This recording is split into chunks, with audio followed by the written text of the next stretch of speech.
नमस्कार, मैं हूं डॉक्टर राजीव पथरिया और आप देख रहे हैं लाइव हिंदुस्तान चर्चा।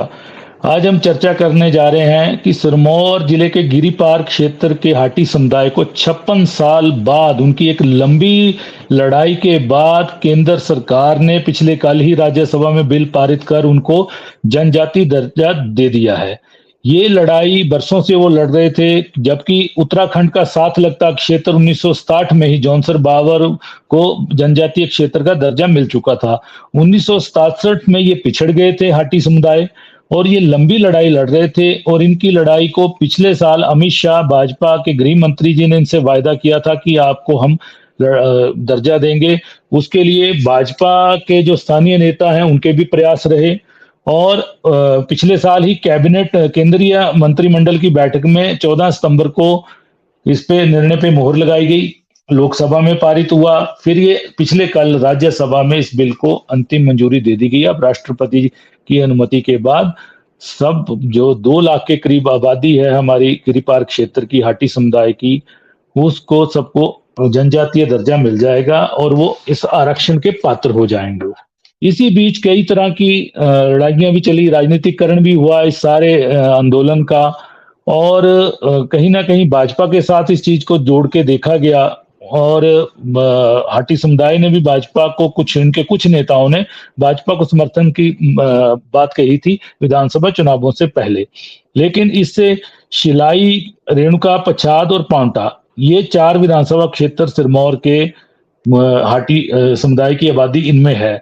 तो अब आने वाले समय में जो 2 लाख हाटी हैं उससे हमारे एसटी आबादी में भी इजाफा हुआ है। अभी तक हमारी एसटी आबादी जो थी वो 3.5 लाख थी, अब 5.5 लाख हो जाएगी। पहले हमारे एसटी क्षेत्र थे किन्नौर, लाहौल स्पीति और पांगी बरमौर, अब गिरिपार क्षेत्र भी इसमें शामिल हो गया है। तो आज हम इसी विषय पर चर्चा करने जा रहे हैं। हमारे साथ चर्चा में भाग ले रहे हैं कांग्रेस के प्रवक्ता हैं जीएस तोमर जी, भाजपा के प्रवक्ता और शिलाई क्षेत्र का प्रतिनिधित्व किया है इन्होंने, पूर्व विधायक हैं बलदेव तोमर जी, वो हमारे साथ जुड़े हैं और वरिष्ठ पत्रकार डॉक्टर रमेश सिंह जी हमारे साथ जुड़े हैं। अभी शायद उनका डिस्कनेक्ट हो गया है तो वो जुड़ जाएंगे। तो मैं सबसे पहले बलदेव तोमर जी के पास जाऊंगा कि बलदेव जी, ये जो लड़ाई थी 56 साल की, ये लड़ाई थी, आंदोलन था, लेकिन उसको फाइनल वो पिछले कल हुआ है। तो इसको लेके हाटी समुदाय को किस तरह के अब अधिकार मिलेंगे, क्या होगा, इस पे आप थोड़ा चर्चा करें। जिस प्रकार से पिछले 55 वर्षों से हम लोग संघर्ष कर रहे थे और बहुत सारे लोग इसमें संघर्ष करते करते आज बहुत सारे लोग हमारे बीच में भी नहीं थे। जैसा आपने कहा कि 1967 में जौसार का क्षेत्र जो उत्तराखंड में आता है वो जनजातीय हो गया था और हम लोग उसमें रह गए थे। तब से लेकर 70 के दशक से लेकर हम लोग इसकी लड़ाई को लड़ रहे थे। इसके बाद जो है पिछली सरकार जो माननीय जयराम ठाकुर जी की सरकार, जिस प्रकार से उस काल के अंदर भी इसमें प्रक्रियाएं हुई, बहुत तेजी से प्रक्रिया हुई और हमारी जो हाटी जनजाति केंद्रीय समिति थी, जिस प्रकार से उन्होंने प्रयास किए, प्रदेश सरकार से बात को रखकर माननीय जयराम ठाकुर जी ने स्वयं इस विषय को लेकर केंद्र के समक्ष लेकर गए और जिसके आज सकारात्मक परिणाम आए हैं। आज पूरा गिरिपार क्षेत्र जो है भारतीय जनता पार्टी का नेतृत्व का बहुत बहुत आभार व्यक्त कर रहा है। पूरे क्षेत्र में दिवाली का उत्सव मनाया जा रहा है। पिछले कल से ही पूरे क्षेत्र गिरिपार के अंदर ढोल नगाड़ों के साथ लोग खुशी जाहिर कर रहे हैं कि भारतीय जनता पार्टी ने जो वादा किया था उसको पूरा किया है। और जो कांग्रेस पार्टी है उन्होंने भी, मैं नहीं कहता कि उन्होंने इसमें काम नहीं किया, उस वक्त की सरकारों ने भी उसमें काम किया जितना वो कर सकते हैं, लेकिन जिस इच्छा शक्ति के साथ उस वक्त की सरकारों को काम करना था उस वक्त काम नहीं कर पाए, क्योंकि जो केंद्र सरकार बार बार रिपोर्ट मांग रही थी वो रिपोर्ट ये देने में असमर्थ रहे। और माननीय जयराम ठाकुर जी ने 2018 में सत्ता संभालने के बाद नोडल एजेंसी यहाँ पर बनाई। उस नोडल एजेंसी की एथनोग्राफिक रिपोर्ट जो आरजीआई मांगता था, उस रिपोर्ट को बनाकर कैबिनेट से सबमिट कराकर 2021 में जो है वो अपना आरजीआई में इसकी रजिस्ट्रेशन हुई और उसके बाद माननीय अमित शाह जी के आशीर्वाद से जो है ये कैबिनेट में अप्रूव हुआ और उसके बाद लोकसभा के अंदर जैसा आपने कहा बिल पारित हुआ और पिछले कल जो है राज्यसभा के अंदर ये पारित हुआ और लगभग 2,25,000 जो लोग गिरिपार क्षेत्र में आते हैं वो इससे लाभान्वित होने वाले हैं। और इसके जहां तक आपने कहा कि इसके क्या फायदे होने हैं, हमारे क्षेत्र के लोगों को क्या फायदे होने हैं, उसमें सबको मालूम है कि इसमें जिस प्रकार का केंद्र और प्रदेश का अलग से बजट आता है, उस बजट जी का लाभ मिलना है। केंद्र सरकार में नौकरियों में बहुत ज्यादा प्रावधान इसके अंदर है, वो सारी सुविधाएं, जी चाहे यूनिवर्सिटीज में एडमिशन का है, चाहे उसमें स्कॉलरशिप का है बच्चों के लिए, वो बहुत सारी सुविधाएं इसमें मिलनी है। तो मैं आपके चैनल के माध्यम से अपना केंद्र का नेतृत्व और प्रदेश का नेतृत्व का बहुत बहुत आभार व्यक्त करता हूं। जी, सिंगटा जी जुड़ गए हैं हमारे साथ। सिंगटा जी, इस सारे आंदोलन को लेके क्या क्या रहा, ये हम आपसे जानना चाहेंगे, क्योंकि बहुत लंबा आंदोलन चला है। 1967 से ये मांग हो रही है, जबकि हमारे पड़ोसी जो उस समय उत्तर प्रदेश का वो क्षेत्र था, उत्तराखंड है, आज राज्य है, अब जौनसर बावर क्षेत्र को तो जनजातीय दर्जा दे दिया गया, लेकिन हमारे यहाँ पैरवी किसी भी तरीके से हुई नहीं और ये पिछड़ गए। आज 56 साल बाद ये मिला है।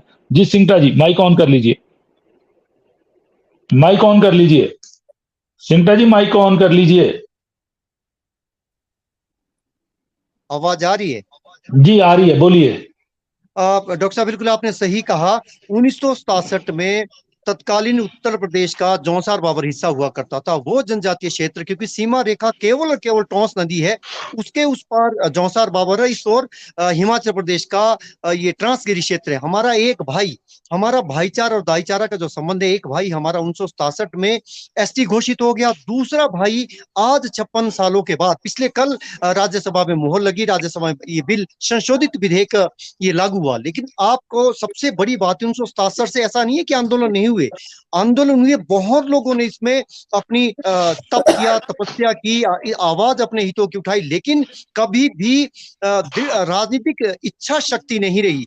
केंद्र में और राज्य में एक ही दल की बहुत बार सरकार रही, लेकिन कभी भी इस मुद्दे की, केवल ये मुद्दा उठता था, मांग उठती थी, लेकिन कभी भी, सबसे पहले भाजपा ने इसको घोषणा पत्र में जब से लेकर इसको शामिल किया, फिर लोगों को एक उम्मीद जगी, भाजपा की घेराबंदी भी हुई। आपने देखा होगा कि किस तरीके से हमने महाकुंभलियों के माध्यम से 1 जनवरी को रोनाट के भीतर एक नॉन पॉलिटिकल, उसमें सभी दलों के लोग थे, उसमें नंबरदार से लेकर ढीमेदार, जेलदार, जो हमारी परंपरागत, हमारी ट्रेडिशन है वहां की महाकुंभलियां, उनके माध्यम से लोगों ने, उसको धाव कहा जाता है, लोकल भाषा में उसको धाव कहा जाता है, आवाज ही की एक हो जाओ, उस मुद्दे को एक हो जाओ। वहां पे ये सबसे पहले तत्कालीन सरकार को ये चेताया गया कि अगर 6 महीने के अंदर एक डेडलाइन दी गई, ये नहीं होता है आर और पार की लड़ाई, तो हम गिरी पार में किसी भी राजनीतिक दल के नेताओं का घुसना बंद कर देंगे। ये पहली बार ऐसा हुआ कि जन आंदोलन की यहाँ से शुरुआत हुई। दूसरी महाकुंभली फिर उसके अंदर शिलाई में हुई, जिसमें बलदेव तोमर जी भी उसमें शामिल थे, तत्कालीन विधायक जो आज मंत्री हर्षवर्धन चौहान जी, वो भी उसमें आए थे। उन्होंने ये कहा था कि हम, अगर जरूरत पड़ी तो मैं कुर्सी त्यागने को भी तैयार हूं और खून भी देने को तैयार हूं। रेणुका के तत्कालीन विधायक विनय कुमार, वो भी उसमें थे। तत्कालीन भाजपा के प्रदेशाध्यक्ष सुरेश कश्यप जी, वो भी उस बैठक में थे। तो एक वहां पे राजनीतिक सारी विचारधाराएं, ये लोगों की ताकत ही एक मंच पे आई और वहां पर ये मांग उठी कि इसको प्रमुखता के साथ केंद्र सरकार के साथ उठाया जाए। उसके बाद उस वक्त तक सारे लोग एक थे, लेकिन जैसे जैसे चुनाव ही आते गए, सबसे पहले तो हमारे समाज को बांटने की कोशिश हुई। हमारा सदियों का समाज है, राजनीतिक विचारधारा के आगे हमारा समाज बांटा गया, अपने अपने राजनीतिक स्वार्थ उसमें सामने आए, जिन लोगों ने कभी नहीं चाहा। मुझे इसमें कहने में कोई दो राय नहीं है, 1967 में अगर राजनीतिक इच्छा शक्ति पहले होती तो हमें ये लाभ, गिरी पार के हाटियों को ये लाभ पहले मिल जाता, लेकिन कभी ऐसा नहीं चाहा। पहली बार केंद्र सरकार ने जो कहा था, आपने देखा होगा डॉक्टर साहब की सोन में चुनाव जैसे ही घोषित हो, तो उसके बाद ये ट्रांसगिरी में पहला दौरा था किसी गृह मंत्री का, तो गृह मंत्री अमित शाह जी वहां पे आए। उन्होंने कहा कि मैंने ये लिख दिया है, एससी के हितों पर कोई यहाँ से नहीं आएगी, और आई भी नहीं है। एससी एक्सक्लूड हुए, हमने 14 जातियों के हितों की, क्योंकि केंद्रीय हाटी समिति हमारी सुप्रीम संस्था है, और शिमला में हमारा सिरमौर हाटी विकास मंच, इनके बहुत लोगों का इसमें योगदान है। ना केवल इनके पदाधिकारियों का योगदान है, जो इस दुनिया में भी नहीं है, उनका भी बहुत योगदान है। ये आंदोलन बहुत लंबा चला, शांतिपूर्ण तरीके से चला, ये अनूठा आंदोलन है पूरे देश के लिए। और आप देख रहे हैं कि मणिपुर किस तरीके से हिंसा की आग में झुलस रहा है, लेकिन हमारे सिरमौर में एक भी केस नहीं हुआ, कहीं सरकारी संपत्ति को वहां भी आरक्षण की लड़ाई है 2 समुदायों में। बिल्कुल, मणिपुर में भी आरक्षण की लड़ाई है 2 समुदायों में। लेकिन एक बात है सिंगटा जी, मैं जानना चाहूंगा, इस बीच में एक राजनीति भी आई थी उन दिनों कि कहीं कोई बांटा भी गया, एससी का मुद्दा भी उठा कि उनके जो हित हैं वो हो जाएंगे। वहीं पे जनजातीय लोगों ने एक कोर्ट में भी गए वो कि आरक्षण में अब और लोग आ जाएंगे तो उनके आरक्षण में कमी आएगी। ये चीजें भी कहीं ना कहीं हुई हैं इसमें। और बिल्कुल आपने एक सही सवाल, जी बिल्कुल जी सही सवाल। हम हमारा ये कहना उसमें कि जब पहली महाकुंभली हुई थी पिछले वर्ष 1 जनवरी तक सारी जातियां एक साथ थी।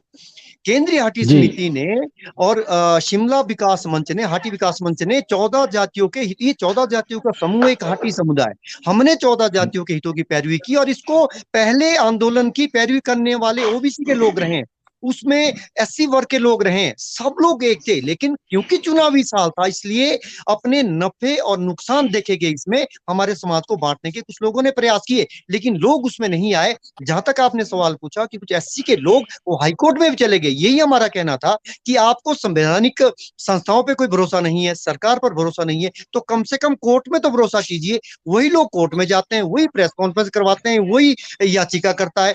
तो उन्होंने समाज को, दलित समाज को भड़काने की कोशिश की, लेकिन उन्होंने ये भी कहा, संवैधानिक संस्थाएं हैं, उन्होंने ये कहा था। और इससे पहले मैं कहता हूं हमारी जो रिकमेंडेशन है 1979 में national commission for scheduled tribe, उन्होंने रिकमेंड किया है कि आप पात्र हैं, हमें पात्र माना है, हमें 79 से इसको केवल और केवल इंप्लीमेंट नहीं किया गया। तो हम तो पीड़ित पक्ष है, हम तो वंचित तबका है, तब तो ये कोई नहीं थे।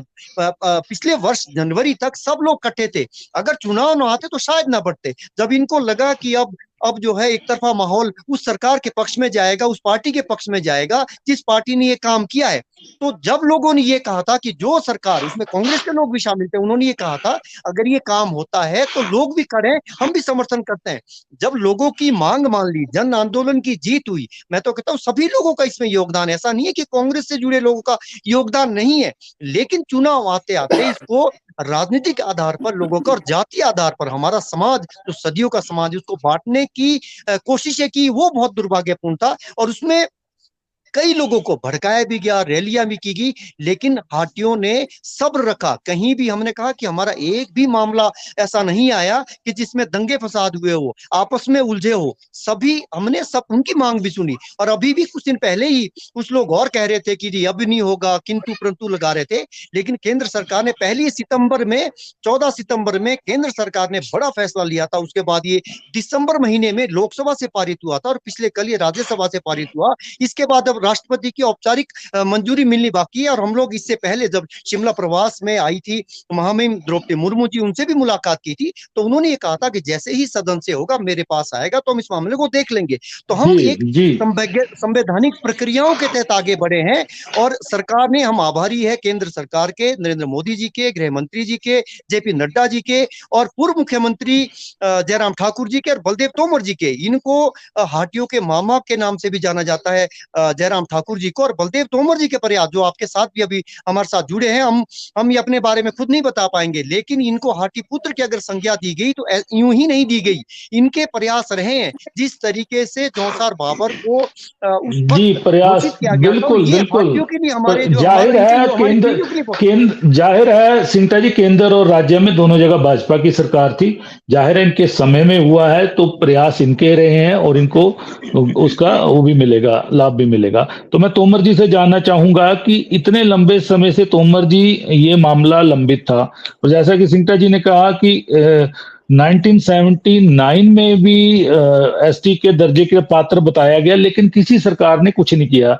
और इस बीच में लंबे समय तक अगर 3 सरकारों को छोड़ दें, बीच में शांता जी की तो ऐसी थी, कांग्रेस की सरकार रही, उनका क्या योगदान रहा इसके लिए? तोमर जी, जीएस तोमर जी। डॉक्टर राजीव पथरिया जी, आपके सभी मेहमानों को मेरा नमस्कार। और सबसे पहले हाटी समुदाय के जो लगभग 4 कंस्टिट्यूएंसी इस केंद्रीय सरकार के जो फैसले से लाभान्वित हुई है, उनको मेरी तरफ से बधाई।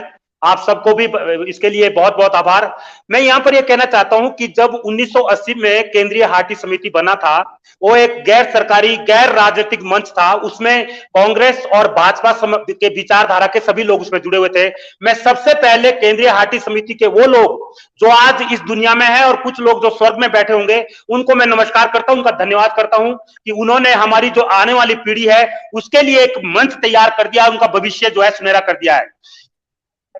ये ये जो राजनीतिक बातें और राजनीतिक श्रेय लेने की बात पथरिया जी अब होने जा रही है, वो इसके बाद हुई है जब 2017 के बाद या 2018 में जो केंद्रीय गृह मंत्री जी ने जो एक ऐलान किया था, और जो शिलाई से जो हमारे बड़े भाई बलदेव तोमर जी है, एक्स विधायक, इन्होंने इसको प्राथमिकता से उठाया होगा। लेकिन ऐसा नहीं है कि इससे पहले इस पर काम नहीं हुआ था। 2013 में राजा वीरभद्र सिंह की सरकार थी, हिमाचल में कांग्रेस की सरकार थी, उन्होंने विश्वविद्यालय में भी एक सेंटर बनाया था, रिसर्च सेंटर, जिसकी एंथ्रोपोलॉजी की रिपोर्ट जाती है केंद्र सरकार को।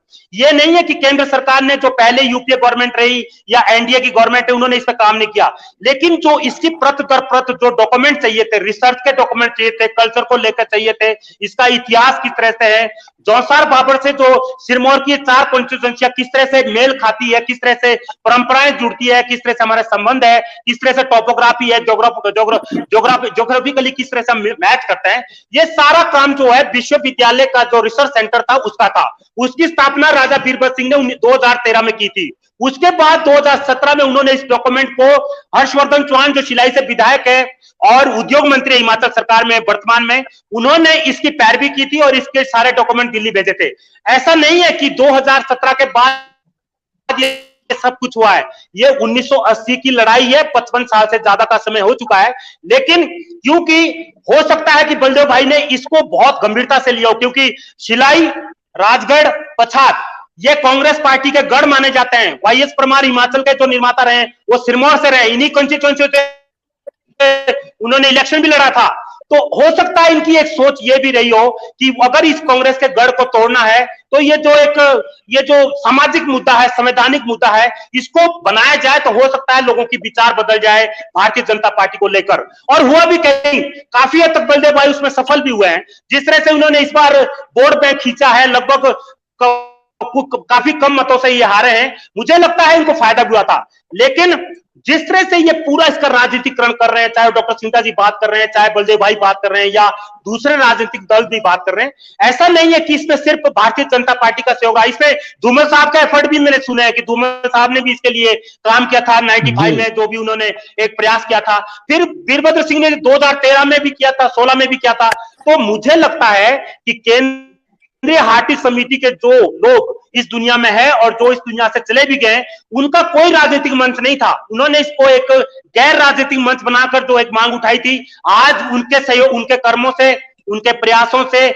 2,25,000 जैसे बड़े भाई कह रहे हैं, उनके हाटी समुदाय के जो लोगों को लाभ होगा और जो आने वाली पीढ़ी इसका फायदा उठाएंगे। हमें तो नहीं मिलेगा क्योंकि हम तो पढ़ाई से भी बाहर हो चुके हैं, यूनिवर्सिटी से भी बाहर आ गए हैं, लेकिन जो आने वाली पीढ़ियां हैं उसके लिए अगर ये अच्छा कदम केंद्र सरकार की तरफ से अगर उठाया है तो हम केंद्र सरकार का भी खुले मन से स्वागत करते हैं, धन्यवाद करते हैं। और जिन लोगों का, चाहे वो पत्रकार हो, चाहे वो आम आदमी हो, वहां की महिलाएं हो, वहां के जो राजनीतिक दल हो, चाहे वहां के जो केंद्रीय समिति से जुड़े होते पढ़े लिखे लोग थे, उस समय के प्रोफेसर थे, उस समय के जो वकील थे, उन्होंने सबने इसमें जो काम किया, समाज को जो सेवा करने वाले थे लोग, सामाजिक जो दायरे से जुड़े हुए लोग थे, उनका सबका सहयोग रहा है। तो ऐसे में मैं सबको, गिरिपार की सभी कॉन्स्टिट्यूएंसियां जो इसके दायरे में आ रही है और जो लोग 2.25 लाख लाभान्वित होंगे, उनको मैं बधाई देता हूं और उन लोगों का सबका धन्यवाद करता हूं जिन्होंने इसमें जो है निष्पक्ष और राजनीतिक सोच से ऊपर उठकर अपने एरिया को एक स्पेशल संवैधानिक दर्जे से जोड़ने में प्रयास किया। उनके लिए बहुत बहुत धन्यवाद है। गंगा तोमर जी, जीएस तोमर जी, मैं ये जानना चाहूंगा कि हर्षवर्धन चौहान वहां से लगभग 6 बार विधायक रहे, उससे पहले उनके पिताजी रहे। तो शिलाई 100% आबादी बताई जाती है कि हाटी समुदाय की आबादी वहां पे तो 100% है। तो उनके प्रयासों में गंभीरता क्यों नहीं आई? क्यों नहीं आई उनके प्रयासों में गंभीरता? उनको इतने लंबे समय से कुछ तो करना चाहिए था अपने समुदाय के लिए। जी देखिए, उन्होंने जो अपने लेवल पर गंभीरता हो सकती थी वो गंभीरता दिखाई है। और पहली बात है, उनके पापा यहाँ से शिलाई से जो है ठाकुर गुमान सिंह जी, वो 7 बार यहाँ से विधायक बने और मुझे लगता है वो परिवहन मंत्री या वन मंत्री भी बने थे। उसके बाद 6ठी बार बड़े भाई हर्षवर्धन जी आए हुए हैं। मुझे लगता है कि जो प्रयास स्टेप बाय स्टेप होते थे, एक दिन में ये काम नहीं हुआ है। 1980 से लेकर इस पे डॉक्यूमेंट का रिसर्च होना था। इसमें जो भी केंद्र सरकार से, आरटीआई से जो भी रिपोर्टें मांगी जाती थी उसको स्टेप बाय स्टेप जमा करवानी होती थी। अपनी मर्जी से नहीं होता था पथरिया जी, कि मान लीजिए आज आप सारे डॉक्यूमेंट छोड़ के आ जाओ, आपको पैसा मिल जाओगे, आप चले जाओ। लेकिन तोमर जी, तेजी पिछले साल आई। जाहिर आपने एक बात बहुत अच्छी उठाई कि राजनीतिक मंशा थी कि सिरमौर का गढ़ कांग्रेस का तोड़ा जाए, वो थी भाजपा की। और कोई भी, अमित शाह जी कोई भी काम करते हैं बिना वोट बैंक को देखे हुए वो नहीं करते हैं, आज तक उनका यही रहा है। तो जाहिर है उन्होंने कोशिश की और उसमें तो सफलता पूरी नहीं मिल पाई, क्योंकि सिरमौर में बलदेव जी खुद हार गए, तोमर जी, जबकि वहां पे 100% हार्टी वोट है। वहां पे बिंदल जी हार गए, बड़े चेहरे हारे हैं वहां पे। तो चलिए अब सिंगटा जी इस हाटी समुदाय की समिति के संयोजक भी हैं, पत्रकार भी हैं। मैं इस बात का जवाब दे देता हूं। मैं पथरिया जी, मैं इस बात का जवाब दे देता हूं। ये जो विधानसभा के दौरान इन्होंने इसको पारित नहीं किया था। सिंगटा जी एक मिनट सिंगटा जी, विधानसभा के चुनाव के दौरान इस प्रस्ताव को जो है राज्यसभा में पेंडिंग रखा गया था, पारित नहीं कर पाए थे। हो सकता है बलदेव भाई को उस चीज का थोड़ा सा नुकसान जरूर पहुंचा है। गंगा सिंह जी, सबसे पहला इशू होता है कि कैबिनेट जिस मामले को अप्रूव कर देती है वो जाहिर है दोनों सदनों में बाद में पारित करवाए जाते हैं। वो 14 सितंबर को विधानसभा चुनावों से पहले कैबिनेट ने अप्रूव कर दिया था इसको, और उसके बाद जब सत्र आता है, जब शीतकालीन सत्र आया, लोकसभा से पारित हो गया। जी देंगे प्लीज जी पथरिया जी, अगर इसमें राजनीतिक मंशा की बात आप कर रहे हैं तो अभी भी इसमें लोकसभा को ध्यान में रखकर ये प्रस्ताव तुरंत पारित किया गया है। आप इसको मानिए, क्योंकि इनको पता है, बिल्कुल कांग्रेस को, हम यही कह रहे हैं देखना कि सिलाई और तोमर जी जरा सिंगटा जी को मैं ये कहना चाह रहा हूँ कि हमारे आज ठीक है ये कांग्रेस के प्रवक्ता है, लेकिन हमारे तो ये सिरमौर हाटी विकास मंच के भी प्रवक्ता थे तोमर जी, हम इनके भी आभारी है। इन्होंने भी पत्रकार भी रहे हैं, बिल्कुल कांग्रेस का पक्ष रखेंगे, वो बहुत अच्छी बात है, इनका भी बहुत योगदान है, हम इनके भी आभारी है। लेकिन जिस रिपोर्ट का इन्होंने हवाला दिया, वो रिपोर्ट में वर्षों लग गए एचपी यूनिवर्सिटी में, धरना प्रदर्शन के बाद वो केंद्र सरकार तक पहुंचाई गई। वो आधी अधूरी रिपोर्ट थी। उस रिपोर्ट में राजगढ़ की 20 से अधिक पंचायतों को बाहर किया गया था, बांटने का काम किया था। फिर उसके बाद full fledged research institute establish हुआ, उसकी रिपोर्ट वो आधार बनी है, क्योंकि कागजात कभी भी पूरे नहीं होते थे, जिसका इन्होंने जिक्र किया। लगातार ये कह रहे हैं कि हर्षवर्धन जी बहुत संजीदा थे, तो आज तक केंद्र में और राज्य में तो कांग्रेस की सरकारें रही। हमारा तो ये सवाल है कि इसमें सियासत ना हो, जैसे पिछले वर्ष हुई थी, इसमें वैसी सियासत ना हो। जिसने ये राजनीतिक इच्छा शक्ति, क्या वो भुनाना नहीं चाहेंगे? अगर प्रदेश में ओपीएस का मुद्दा सॉल्व किया है तो कांग्रेस ने किया है, तो कांग्रेस को क्रेडिट उसका लाभ भी मिला है कांग्रेस को, बिल्कुल बिल्कुल वो क्रेडिट लेगी, लाभ मिलेगा। वो तो लोग ओपीएस के लोग कांग्रेस के प्रवक्ता बने हुए थे पहले, चुनाव से पहले, तो उसके बाद किया भी तो राज्य सरकार उसको बुनाएगी, पॉलिटिकल पार्टियां भी बुनाएगी। हमारा राजनीति का मकसद नहीं, राजनीति लोग राजनीति करेंगे, लेकिन हाटियों के साथ न्याय पहली बार हुआ है। किसने रोके थे? केंद्र राज्य में तो कांग्रेस की सरकारें रही है, पहले ये कभी नहीं हुआ। कागजात कभी भी तैयार नहीं किया गया। हमें एक दस्तावेज ये बता दे जो कि दस्तावेज तैयार हुआ हो और केंद्र सरकार को भेजा गया हो इससे पहले। 79 की रिकमेंडेशन, आपने हमारा कितना नुकसान किया है, हमारे बच्चों का कितना नुकसान किया, हमारी पीढ़ियों का कितना नुकसान किया। 2017 में डॉक्यूमेंट भेजे गए थे पथरिया जी, 2017 में भी डॉक्यूमेंट भेजे गए थे, तब हिमाचल में राजा वीरभद्र सिंह की सरकार थी, और जो रिसर्च सेंटर यूनिवर्सिटी में एस्टेब्लिश किया गया था वो राजा वीरभद्र सिंह जी ने किया था, जिसकी सभी रिपोर्टें जो है केंद्र को भेजी गई थी। जी बलदेव जी को समय दीजिए। देरी करने के आपको पता है कांग्रेस ने डोडराक्वाद, छोटा बंगाल, बड़ा बंगाल, मलाना, कोई 7 एरिया कर दिए, पूरा हिमाचल तो किसी से तो शुरुआत करते हैं। बलदेव जी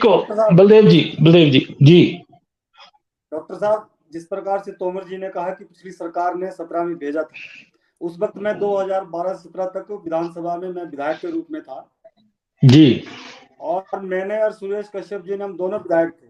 हमने बार बार वो विधानसभा में प्रश्न लगाने के बावजूद, जितनी बार भी हमने विधानसभा में मुद्दा रखा, उस वक्त के मुख्यमंत्री स्वर्गीय वीरभद्र सिंह जी की जो रिपोर्ट आती थी उसके साथ, जैसा सिंगटा जी कह रहे थे कि उन्होंने 5-6 क्षेत्र और जोड़ देते थे, हमने उनसे बार बार आग्रह किया कि हमारा विषय आप अलग से रखिए, हमारी रिपोर्ट को अलग से भेजिए गिरिपार की। लेकिन उन्होंने हर बार छोटा बंगाल, बड़ा बंगाल, डोडा पार वगैरह भेजी। इस वजह से वो रिपोर्ट आधी अधूरी हमेशा जाती रही और इसी के कारण आरजीआई में रजिस्ट्रेशन नहीं हुई। और 2018 में माननीय जयराम ठाकुर जी के मुख्यमंत्री बनने के बाद नोडल एजेंसी अलग से बनाने के बाद पूरी उसकी रिपोर्ट आई और रिपोर्ट गई। और दूसरी बात, जहां तक राजनीति की बात है, राजनीति में अभी भी जो वर्तमान में हमारे विधायक है माननीय मंत्री जी है, 1 महीने पहले की उनकी एक स्टेटमेंट है एक प्रोग्राम के अंदर, वो पूरी रिकॉर्डेड स्टेटमेंट पूरी वायरल हो रही है। उन्होंने कहा कि जनजातीय का मुद्दा ये कभी होना नहीं है, मुझे तो चुनाव में वोट लेने थे, मेरे साथियों ने कहा कि आप भी हाँ में हाँ कर दो और मैंने हाँ कर दी। और समाज को उन्होंने बांटने का काम चुनाव के वक्त तो किया ही, हमारे अनुसूचित जाति के भाई लोगों को भड़काया, उनको पूरे साधन मुहैया कराए, आज भी साधन मुहैया कराए जा रहे हैं। और उसके बाद इस ऊपर 1 महीने पहले उन्होंने फिर समाज को बांटने का काम किया और उन्होंने ओबीसी समाज को कहा कि आपको इसमें नुकसान होने वाला है, हमको जनजाति होने से कोई फायदा नहीं होना है। भाई गंगाराम जी ने भी शायद वो वीडियो सुनी होगी जिसमें उन्होंने ये बात कही है। तो राजनीति तो कांग्रेस के तोमर साहब मैं एक बात कहना चाहता हूँ, और पिछले इनको बात पूरी करने दीजिए। पास हुआ है माननीय मंत्री जी की, जो इस क्षेत्र के विधायक भी है और हमारे जिला के मंत्री भी है, अभी तक भी उनका कोई केंद्र सरकार के लिए कोई धन्यवाद की एक भी पोस्ट उनकी नहीं आई जी, नहीं आई है। साबित होता है कांग्रेस क्या चाहती है। जी, मैं सिंगटा जी आपसे एक प्रश्न जानना चाहूंगा। तोमर जी आता हूं आपके पास कि जो शिलाई, रेणुका, पछाद, कितनी आबादी किस किस हल्के में से लाभान्वित होगी? जी देखिए, जो तो शिलाई का एरिया है वो तो 100% है और आप पछाद कॉन्स्टिट्यूंसी का लगभग 70% है, रेणुका 90% है। इनका एरिया जो तोमर जी साहब यहाँ बैठे हैं जो कांग्रेस का पक्ष रख रहे हैं, जाहिर तौर पर रखेंगे, इनका एरिया उसमें है, आंज भोज का एरिया है, बाकी पोंटा की ज्यादा पंचायतें नहीं है, तो कॉन्स्टिट्यूंसी तो 4 है। ये आबादी 2011 के अनुसार 1,60,000 के आसपास है, लेकिन अभी हमारा ऐसा आकलन ये कि 2 लाख से ज्यादा लोग इसे लाभान्वित होंगे। ये कल केंद्रीय मंत्री ने भी केंद्रीय मंत्री ने भी 2 लाख कहा है कल वहां बिल पास रखते वक्त 2 लाख कहा है।